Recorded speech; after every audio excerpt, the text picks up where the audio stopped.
sekali. Alhamdulillah ya. Di sini Bu, saya ada tugas dari Ibu,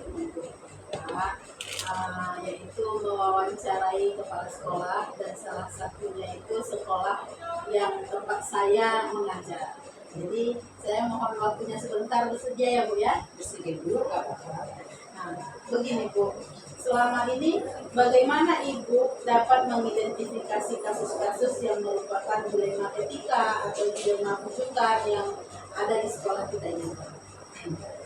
Terutama untuk gurunya ya. Iya. Terutama untuk gurunya. Sebenarnya kasus ini, masalah ini bukan yang baru ya. Sering sekali banyak masalah baik yang secara langsung ataupun tidak langsung terjadi di sekolah,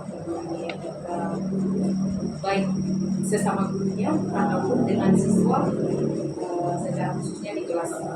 Yang pertama, kita lihat dulu permasalahannya akan permasalahan apa ya yang menjadi background permasalahan tersebut. Kemudian untuk gurunya kita panggil secara individu tentang terjadi seperti itu. Contohnya kemarin Pak Edi ya dengan siswa yang kita dengarkan kedua belah pihak mengapa pelanggaran etika itu terjadi. Lalu kita selesaikan bagaimana sebetulnya. Berarti kita cari dulu titik persoalannya gitu ya. Selanjutnya nih Bu, selama ini bagaimana Ibu menjalankan pengambilan keputusan di sekolah kita ini, terutama untuk kasus-kasus di mana ada kepentingan yang benar-benar sama. Nah, di sini misalnya yang ini keputusannya, yang ini sebenarnya penting, dan kalau diputuskan ini juga kedua-duanya penting Ya, malah kamu lah ya. Iya. Pernah sih kejadian seperti ini. Si malah kamu. Inilah beratnya keputusan seorang kepala sekolah, memikirkan karena semua keputusan harus membawa yang terbaik untuk warga sekolahnya dan meminimalis yang tidak baik. Nah, kalau dilihat kalau ke kiri kita oleng, ke kanan lebih oleng lagi, harus melihat aspek yang mana duluan begitu masalahnya, apakah itu masih bisa diatasi walaupun misalnya sebenarnya kalau kita lebih condong ke kanan, ke pihak yang di kanan. Kalau condongnya seperti itu, kalau tidak menyalahi hukum dan tidak terlalu berdampak, walaupun sebenarnya sama-sama sih harus kita iakan, nah itu duluan. Karena sebagaimanapun keputusan kepala sekolah tidak akan, semua orang tidak akan merasa puas. Seperti itu. Yang jelas bagaimana duluan menjadi yang mana duluan yang paling baik lah, yang paling minim resikonya. Yang paling urgent ya. Selanjutnya nih Bu, langkah-langkah atau prosedur seperti apa yang biasa Ibu lakukan selama ini jika ada kasus-kasus yang seperti itu? Ya, kalau terjadi masalah yang seperti itu, kembali lagi kita harus ngecek kenapa bisa terjadi biar bisa menentukan keputusan. Siapa yang salah sebenarnya nggak perlu dicari siapa yang salah, kenapa bisa salah, tidak. Kemudian kalau diketahui akan permasalahan, langkah baru kita bisa mengambil langkah yang terbaik buat mereka. Itu saja. Kalau nggak tahu masalahnya seperti ini kan hanya bertanya-tanya banyak. Saya bilang dari awal tadi banyak yang terjadi di sini. Jadi harus cek dulu yang mana nih, apa siswa dengan siswa dengan guru atau guru dengan guru. Tergantung juga dalam mengambil keputusan yang kedua-duanya benar ini dilema sekali ya, benar. Apalagi dua-dua juga kita sayangi gitu. Iya. Selanjutnya Bu, hal apa saja yang selama ini Ibu anggap efektif dalam pengambilan keputusan untuk kasus-kasus dilema kita ini? Hal yang lebih efektif ya, untuk mengambil keputusan. Kalau dikatakan lebih efektif, misalnya terjadi kejadian, kalau dia dengan siswa, kita sebagai guru lebih efektifnya harus membela siswanya duluan. Karena kalau bagaimanapun kalau guru kita berikan peringatan keras ataupun hukuman-hukuman ataupun penggunaan jam misalnya, itu tidak berefek ke masyarakat. Namun kalau siswa tidak didahulukan, bisa nanti efeknya kemana-mana, baik orang ketiga atau orang tuanya yang datang dari rumahnya. Jadi sebenarnya kalau ada masalah siswa dengan guru, siswa ini duluan kita bereskan. Kalau guru itu kan kita nih, saya itu dengan guru dengan guru kitanya juga. Tapi kalau dengan siswa kan itu orang dua. Jadi harus didahulukan itu yang dulu. Biasa sekali pemikiran Ibu ini ya. Selanjutnya nih Bu, hal apa saja yang selama ini merupakan tantangan dalam mengambil keputusan dalam kasus-kasus ini? Tantangannya sebagai kepala sekolah, kalau ada masalah seperti ini, tantangannya bukan siswanya, ini baru gurunya. Karena gurunya kalau diharapkan, diperingati atau diberitahu, kalau tidak mau mendengar, di sini tantangan terbesar. Kenapa? Tidak akan terjadi pembelajaran yang efektif. Nah, jika ada masalah guru dengan siswa, kalau gurunya tidak mendengar, sudah diarahkan, sudah jangan seperti itu misalnya, jangan lakukan hal itu, tapi gurunya tetap tidak mau, tentu yang dirugikan adalah selain siswa, pihak sekolah juga dirugikan, kita semua dirugikan. Tapi kalau guru ini langsung mengambil memaafkan, takut sadar diri, gitu kan ya, aman kayak mana pun emang orang sering kali memaafkan kita sendiri. Kalau gurunya bisa, aman sebenarnya. Selanjutnya Bu, apakah Ibu memiliki sebuah tata cara atau jadwal-jadwal tertentu dalam menyelesaikan kasus, atau apakah Ibu langsung menyelesaikannya di tempat saat untuk menyelesaikan permasalahan itu dalam bentuk prosedur misalnya, atau Ibu menunggu waktu lain misalnya? Tergantung juga ya. Kalau dia misalnya terlibat perkelahian, itu jelas langsung. Kalau dia siswa dengan guru di kelas, kita harus mendengarkan dulu, tidak bisa langsung, harus mendengarkan dulu, dipanggil. Kita biarkan dulu apakah mereka bisa menyelesaikan masalah. Kembali lagi masalah Pak Edi, sudah saya dengar itu 2 minggu yang lalu. Namun biarlah, ternyata setelah dipanggil siswanya curhat, dipanggil gurunya curhat, mereka punya keputusan bersama yang baik supaya menyelesaikan persoalan mereka.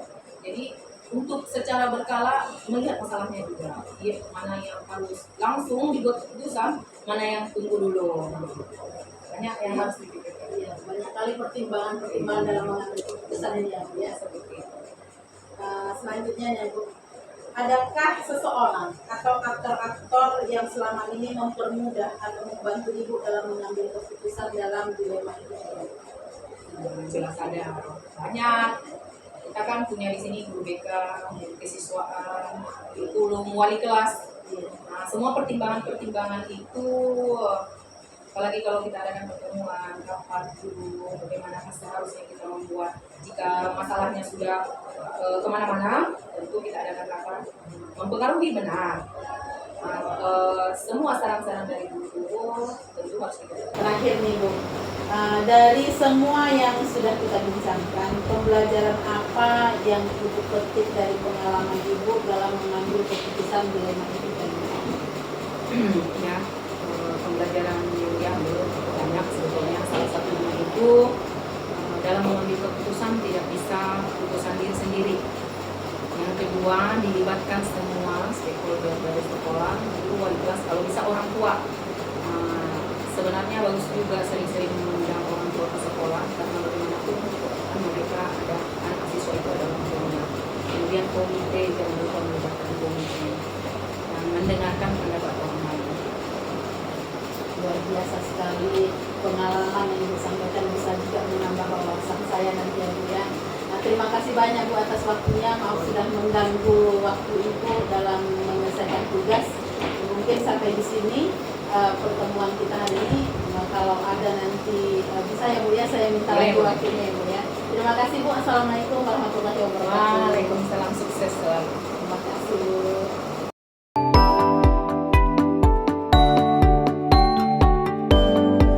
Assalamualaikum Pak. Waalaikumsalam.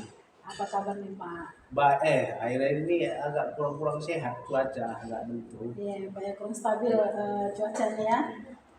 Gini Pak, saya Hoirunisa sedang mengikuti program pendidikan guru pemurah angkatan 11 dari Tapanuli Selatan, Pak. Dan kebetulan ada tugas dari pendidikan kami, yaitu mewawancarai kepala sekolah yang ada di lingkungan kami, dan termasuklah SD Aikpar Domon ini yang dekat dengan sekolah saya, Pak. Jadi ada waktu ya Pak yang untuk kita berbincang-bincang. Ya, silakan. Nah, begini Pak, selama ini bagaimana Bapak dapat mengidentifikasi kasus-kasus yang merupakan dilema etika atau bujukan moral yang terjadi di sekolah Bapak ini selama Bapak pimpin? Dilema etika ya. Jadi sebenarnya kalau kasus-kasus seperti ini ada banyak terjadi di anak-anak pun ada, di kalangan guru juga ada. Tapi kalau saya pribadi cara mengatasinya atau cara menyelesaikannya, ya yang pertama dengan mengidentifikasi apa permasalahan awalnya ini apa. Jadi cara mengidentifikasinya ini saya merangkul semua pihak. Ya kalau siswa contohnya saya bekerja sama dengan wali kelas, kemudian guru BK atau kesiswaan. Jadi harus saling berkoordinasi karena nanti kita kadang pendapat kita beda-beda, tapi intinya untuk kebaikan siswa juga nantinya kan. Kira-kira gitu. Berarti dalam mengidentifikasi masalah ini Bapak koordinasi dulu sama pihak-pihak terkait ya Pak ya yang ada di sini. Selanjutnya nih Pak, selama ini bagaimana Bapak menjalankan pengambilan keputusan di sekolah Bapak ini, terutama untuk kasus-kasus di mana ada dua kepentingan yang sama, yang benar-benar mendesak atau sama-sama mengandung nilai kebajikan? Oh, ini yang agak sulit memang kadang mengambil keputusan yang seperti ini. Tapi kalau saya pribadi, saya melihat dari sudut pandang di mana yang lebih menguntungkan pihak sekolah lah, guru atau siswa. Kalau contohnya terjadi kasusnya terhadap guru, ada dua pilihan contohnya yang sama-sama baik, ya dilihat dulu mana yang lebih menguntungkan. Contohnya seperti ini, ada kasusnya yang ada di dua pilihan, contohnya satu pilihannya pergi entah jalan-jalan, sementara dananya kurang. Kemudian ada lagi satu lagi untuk workshop. Jadi jika dilihat dari yang dua ini, kalau saya rasa dua-duanya cukup bagus. Tapi saya melihatnya mana yang lebih bisa membuat orang-orang saya, contohnya di sekolah saya, mana yang bisa menenangkan guru-guru saya. Jadi contohnya yang pertama itu saya buat jalan-jalan dulu Bu. Oh, iya. Ya, karena dengan jalan-jalan nanti mungkin mereka pun di sekolah bisa lebih tenang, bekerjanya pun mungkin bisa lebih semangat, bisa lebih kompak jadinya. Kalau workshop mungkin setelah itu baru mungkin workshopnya pun jadi lebih masuk gitu, lebih kompak di dalam menjalankan workshopnya. Kira-kira gitu. Ibaratnya ngecas handphone nih ya Pak ya, jadi dicas dulu Iya, gitu ya Pak. iya. Menarik sekali nih gagasan dari Bapak. Selanjutnya nih Pak, langkah-langkah atau prosedur seperti apa yang biasa Bapak lakukan selama ini? Langkah-langkahnya, langkah-langkahnya itu ya yang pertama, kalau untuk mensejahterakan guru-guru saya, ya kalau di sekolah itu saya rasa yang penting mensejahterakan guru-guru, ditenangkan dulu gurunya supaya ngajarnya itu pun supaya lebih enak gitu. Ya kami rencanakan, contohnya seperti acara bersama, kemudian seperti yang tadi yang saya bilang jalan-jalan. Tapi memang di sekolah kami bukan jalan-jalan aja loh Bu. Ya.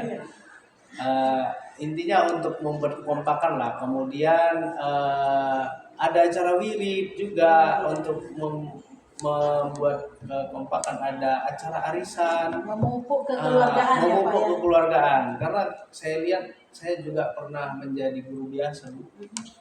Pernah jadi guru biasa. Ya saya lihat kekurangannya di situ, Bu. Karena sebagai guru biasa dulu saya kadang kepala sekolah itu mementingkan apa yang untuk dia dirinya sendiri, dia nggak memikirkan guru-guru ini, padahal guru-guru ini sangat penting. Bagaimana mengajarkan anak ini supaya lebih masuk, supaya lebih bersemangat. Menurut itu ya guru-guru itu yang harus dibuat semangat gitu. Bagaimana caranya membuat supaya semangat ya, contohnya seperti tadi. Uh, supaya lebih kompak, karena kalau sendiri-sendiri juga nanti yang sana ada blok-blok itu sering di sekolah itu juga kurang bagus juga kan. Jadi supaya lebih kompak ya caranya seperti itu saya buat. Berarti di sekolah Bapak ini sepertinya adem sekali nih Pak. Oh adem. Kalau diibaratkan ke partai Golkar lah, Golkar pohon beringin, adem.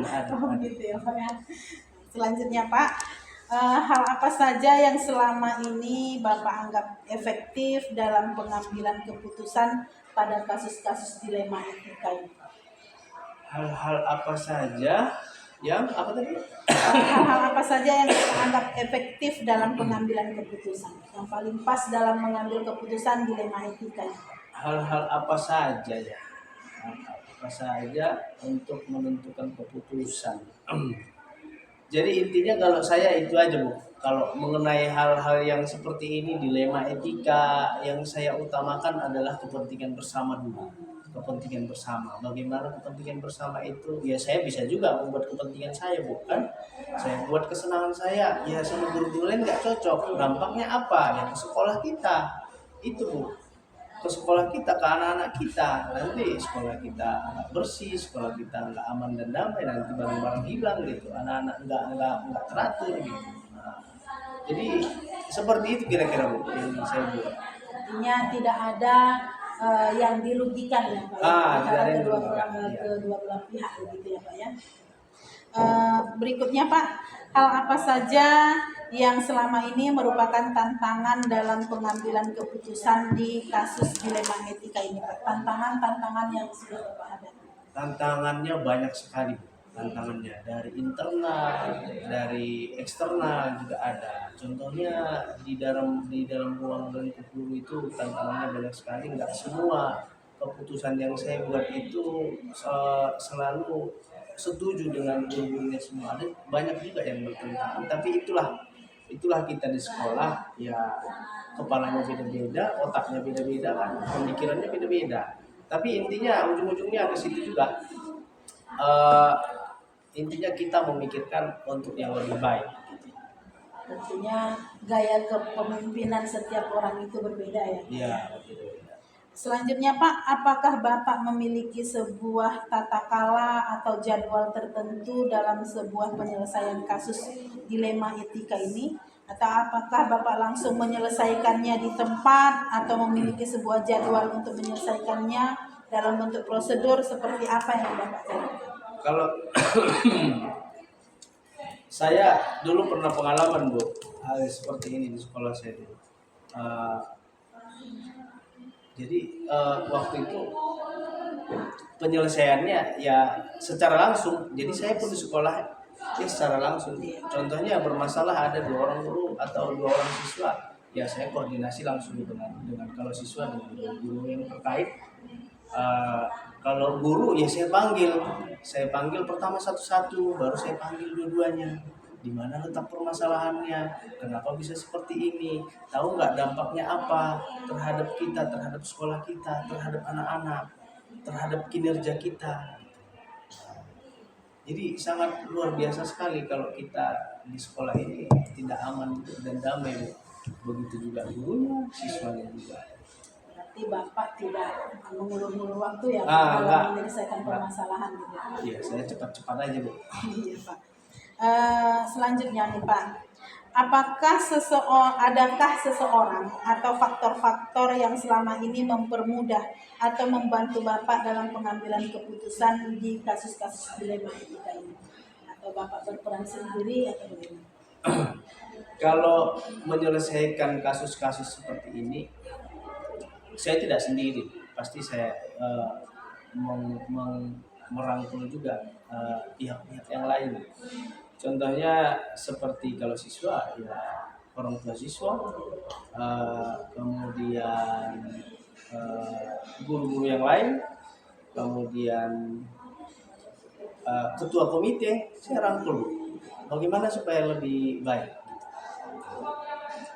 Terakhir nih Pak, nah, ini dari percakapan yang sudah kita lakukan dan kira-kira pembelajaran apa yang dapat Bapak petik dari pengalaman Bapak untuk mengambil keputusan ini? Kalau pengalaman saya Bu di dalam mengambil keputusan ini, kalau saya pribadi saya tidak mau berlarut-larut dalam mengambil keputusan. Kalau bisa cepat selesai. Bagaimana caranya supaya cepat? Saya merangkul semua pihak, termasuk internal sekolah, dari luar sekolah, dari pihak pemerintahan pun saya ikutkan. Kalau sudah makin menjadi-jadi, dari pihak yang berwajib pun bisa saya ikutkan. Jadi bagaimana supaya cepat selesai, supaya tidak berlarut-larut. Karena kalau berlarut-larut itu yang bahaya, itu nanti ikutlah yang pihak yang sana, ikutlah pihak yang sini. Tambah banyak nanti yang membuat kegaduhan ini. Jadi lebih cepat lebih baik. Belum suasana ya. Jadi Pak, percakapan kita sampai di sini. Saya ini mendengarkan gagasan yang sudah Bapak sampaikan ini menambah pengetahuan saya. Luar biasa sekali pemikiran yang Bapak terapkan di sekolah Bapak ini. Mudah-mudahan kita diberikan kesehatan ya Pak ya. Amin. Terima kasih juga atas waktunya Pak, sudah mengganggu jam kerja Bapak. Insya Allah nanti ada kesempatan lain saya berkunjung lagi, boleh ya Pak ya? Boleh. Terima kasih waktunya Pak. Terima kasih. Assalamualaikum warahmatullahi wabarakatuh.